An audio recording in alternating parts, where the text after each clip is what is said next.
Hi, I'm Marshall Harvey, and this is Trailers from Hell. I'm a film editor, so now we're going to take a look at one of the first movies I edited.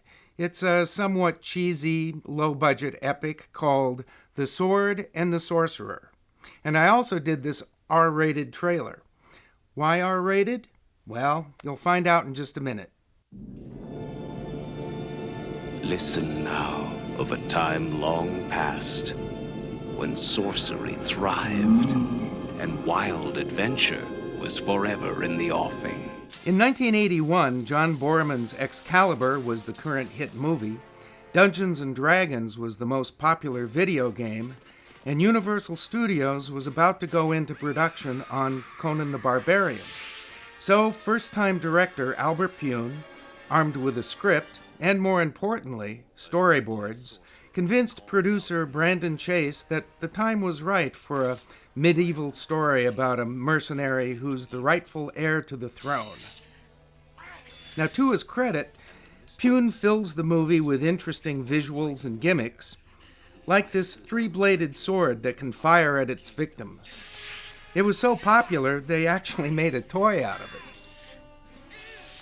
The movie's cast is mostly comprised of TV actors like Lee Horsley, Kathleen Beller, and Simon McCorkindale, but it also features George Maharis and the great Richard Lynch as the villains.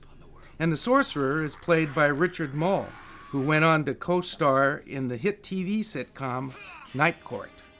Now, producer Brandon Chase and Group One Films made its money mostly by distributing badly dubbed, softcore Eurotrash flicks. And so, to hedge his bet, Chase insisted that this movie get an R rating, which explains why we have this little scene of gratuitous nudity, something the young boys in the audience, who managed to sneak in, no doubt appreciated. There's lots of action and dim-witted dialogue, but since this movie beat Conan the Barbarian to the marketplace, it became the most profitable independent movie of 1982. And the special makeup effects are by future Oscar winners Greg Canham and V. Neal. And Cromwell's flesh!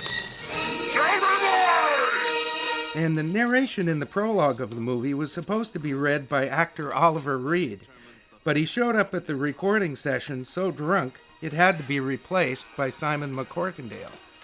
One thing I learned by working on this picture was the importance of a good music score. And in this case, the terrific music by the late British composer David Whittaker really holds the movie together and helps get past some rather clunky dialogue.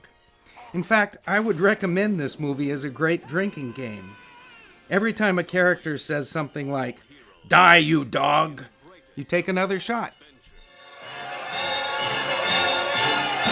The Sword and the Sorcerer.